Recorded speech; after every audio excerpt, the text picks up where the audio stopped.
What's bad, YouTube? Clearly Yu-Gi-Oh product this year, and welcome to the house anyway. Vendors look like the guy stuck on my shirt, Grandpa Yugi in the Shadow Realm, as they watch their money go down the drain on Yu-Gi-Oh product this year. Almost everything has been a failure, and people say, well wait, just sell it in your store, you can still make profit there. Basically, you have to run tournaments in order to try to sell any product at a profit, and a ton of stores are choosing to discontinue Yu-Gi-Oh! It's been an onslaught of report of stores doing that. Someone in my Discord said they know 4 stores alone that have gone. Ruxin was showing off another store publicly saying, we're out, buy us out at a discount. And the tins, the flagship product of Yu-Gi-Oh! Is failing on pre-sales to where people are letting it go at a loss already after shipping and fees. They are taking a loss on those cases because the writing is on the wall that this is a failed product versus the estimated value pulled. So let's go ahead into multiple different sets of problems where it goes by the numbers. And the first is where they changed the ratio of products in 2020. I was screaming from the top of my lungs. It's not just rares that are going. It's not just going to be that. Now there's 50 commons per the set. Half the set is hollow, and the ratios just get worse and worse for pulling. Then the side sets changed to where every chase pull was short printed versus old values. 3.6 of each ultra rare per side product when it comes to the world premiere sets, which still managed to be a little bit successful, but the deck building sets, despite having multiple decks that actually can compete in the metagame, they're all failing because it's just not worth it to bust and chase after those cards. Now with the Megatins, what's different? We get one promo. One. Look at the Gold Sark tins where you just get an onslaught of awesome promos between like Kazuki Takahashi arts as well as having meta impacting cards in every single tin.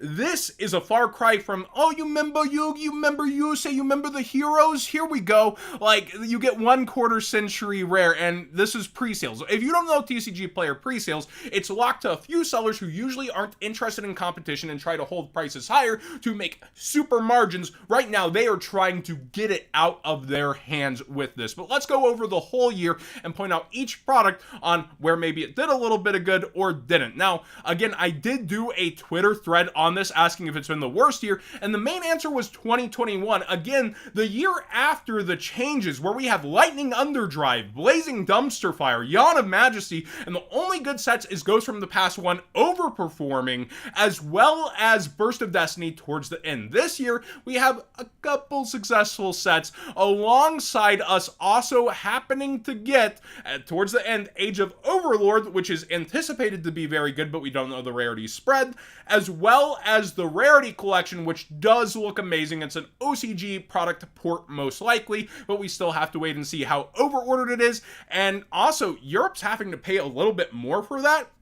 Their distro is charging 1.5x, 1.5 times the amount for the product that the US is paying. So, starting at the beginning of the year, we have the Amazing Defenders, which is going for 50 a booster box, and if you don't know, people from distro are typically spending around $52 to $56 a box with that upped MSRP this year. And look at this. This had purely a deck that overperformed by all standards. Some people were screaming it would do it, but overall, most people were like, it'll be Rogue. It was better than Rogue and did perform very well in the metagame. And then you have Rescue Ace poised to take over. Look at the buyouts, but with these prices of cards inside, it's not worth it to go after these cards in the boxes because you're only seeing 3.6 of these on average within an entire 12 box booster case. And for the topper on that, you're only getting 3 collector rares, 1 per every 4 boxes on average. Quarter century rares are easier to pull at this point at 1 in every 3 boxes. So when we're looking at this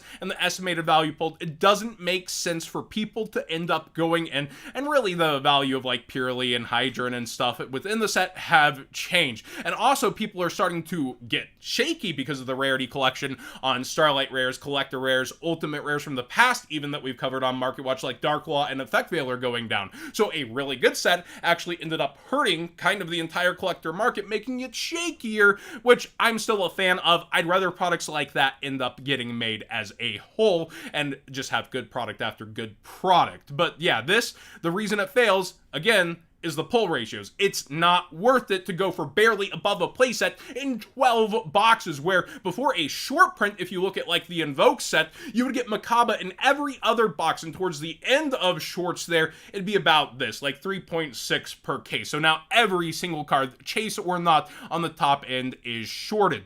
When we go to Photon Hypernova, an extremely successful meta set that had a ton going for it did go up at one point and has crashed back down when it's not even up for reprints yet, and has a successful cards like Triple Tactic Thrust. Again, even in core sets, the ratios are down. You're looking at 2.4 average of each secret rare because they upped the amount of secret rares as well as the amount of ultra rares. Now half of the set is holos. That's insane to me. 50 commons, 50 holos, no rares. I was screaming at the top of my lungs. It's not just the rares going, look, it's the ratios, it's the numbers. And people laughed me off at the beginning, and then they began to see it once we got the bad sets in 2021, right? Well, now here we are in 2023 with a similar year to 2021, and this was poised to be a good set, but Starlights aren't the all-in, being all age well. Like, you get this Mirror Jade in 1 out of every 10 cases because Starlights are 1 in every other box, right?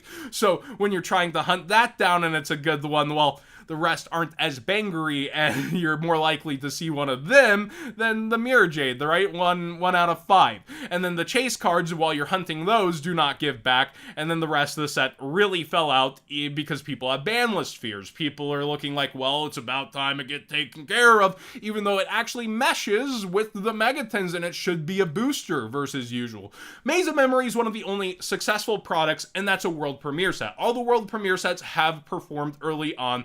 Maze of Memories, King's Court, as well as Toon Chaos since the change to Collector Rare. Konami has a little more control on what ends up in there, but the Collector Rares aren't hard carrying in here by any means. It's actually Guardian Chimera and Baroness, along with the early hype for Excel Synchron Stardust Dragon, that helped move this product. The original cards inside with a star reprint, something we don't feel like we get all the time. Again though, the ultra rare ratios remain the same, 3.6 of each ultra per case. There's 10 different ultras to break that down, and you only pull 3 per box. Thus, in 12 boxes, 36 total, you move the decimal, 3.6 of each ultra per case.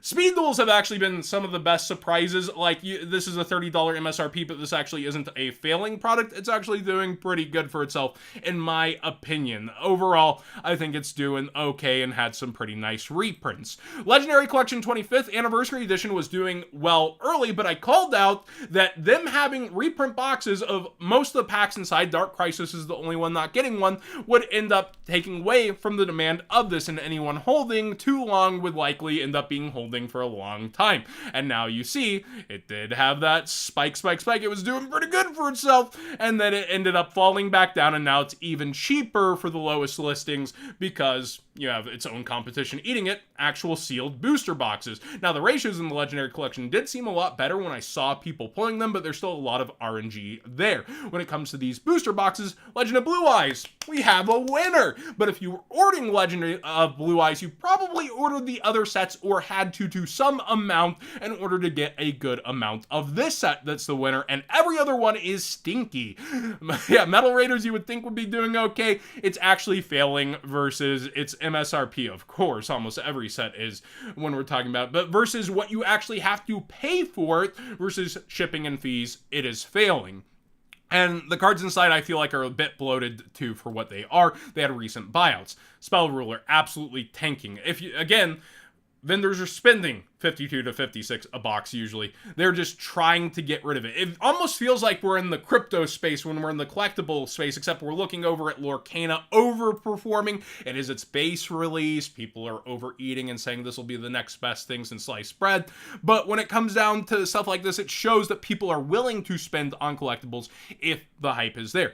Yeah, Spell Ruler ain't doing too hot. Pharaoh Servant's doing about the same. Invasion of Chaos surprisingly doing one of the worst out of all of them. It is just absolutely sad to see the legacy of this game that was so propped up. Look at this versus Magic. They're MSRP legendary booster boxes. People will love it.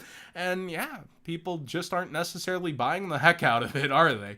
Now, the core sets are failing once again here with Cyberstorm Access. I, again, believe that comes down to ratios because you have a successful card worth about the usual value of a box towards 60. In the past, we would talk about how even one of these kind of shows you usually have a good product, but you have to have a couple other chase cards with those that are around $20, $30, and this does that, but the box itself is floundering, even with Starlight Rares to help prop it up. You need more inside of these sets. I feel like having OCG-style Ultimate Rares in the core sets once again would be great with selective cards, and instead, Konami for the 25th Rares, as you'll see, just choose every secret and ultra rare without discrimination. They're not really thinking with a 5-head or having consultation with people that know what's going on. They're just going for all of it. Wild Survivors, another side set. Again, if these were all foil booster sets, as I'll show in a bit, wildly successful even when they're not doing that hot. But here you loaded 7 different ultras in one archetype and then went for the spread on the collector rares, and I'm glad that didn't get rewarded overall. But yeah, Versus is a pretty expensive deck. Battles of Legend usually performs well. It's actually starting to flop here. It was trying to hold to stay even and is now flopping as more quarter century rares get out there going competition versus. But there's a lot of hand-picked really nice quarter century rares.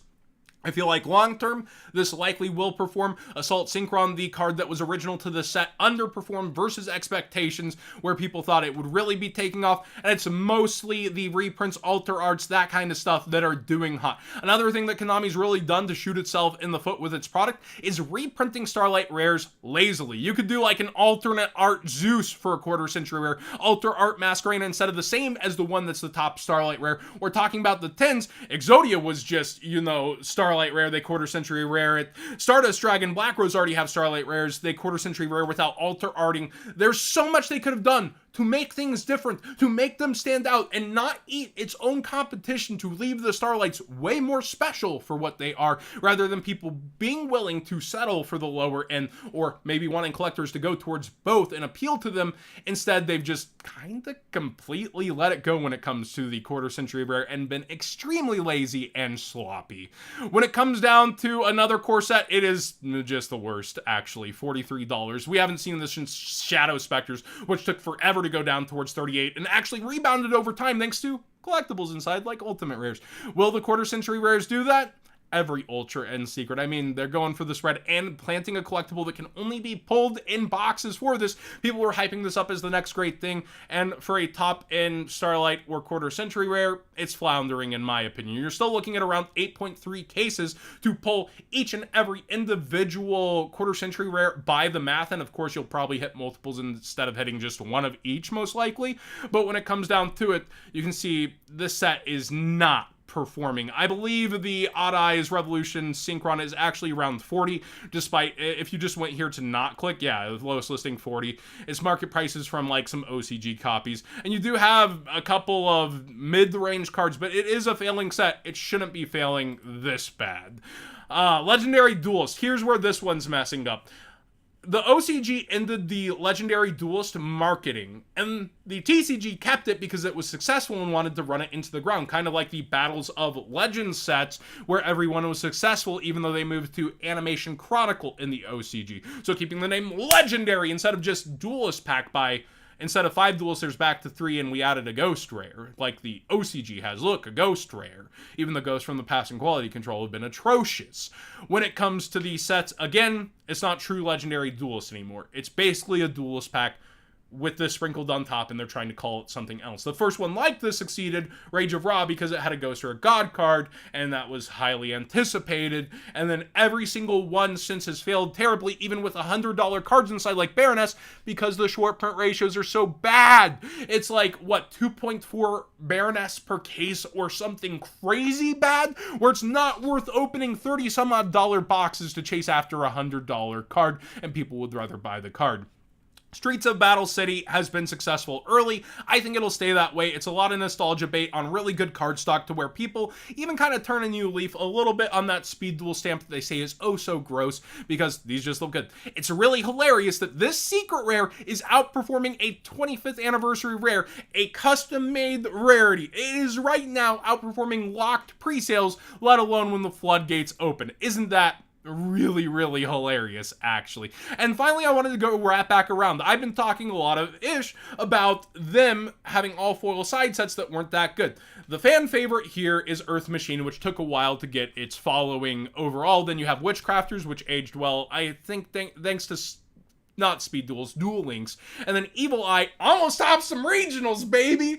This is a stinker of a side set, especially compared to Tactical Masters, to Amazing Defenders, to pretty much everything. This would be a failing side set if you collector rared out this stuff. But because it's all foil, because you have cool things down here where people go, oh, that's kind of cool, even if it aged poorly, at the time it gets ripped open more, people enjoy it, and the only cards that are short printed are the ones that are around 3.5, 3.6 per case, where the rest of them you pull more of them and can end up getting your money back on those. Because all the other top ends that could become more successful later, that lead to the product getting ripped open, are just mitigated to being replacing value, like Purely went down, Rescue Ace went up. Instead of like that causing people to open product, they'd rather buy the singles because the pull ratios are so terrible now on all of it, and there's not really a lot to get back or a lot to hold on to or a lot to keep. And a hollow bulk in general is worth more than common, rare, that kind of bulk. So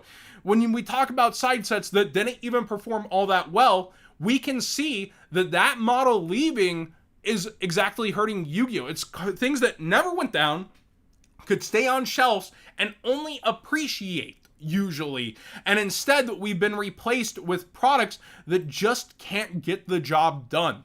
Thanks to the pull rates inside, thanks to what Konami's done by the numbers and the math, it's not worth it for people to chase after for the value inside, meaning it's not worth it for stores to end up stocking their shelves with it.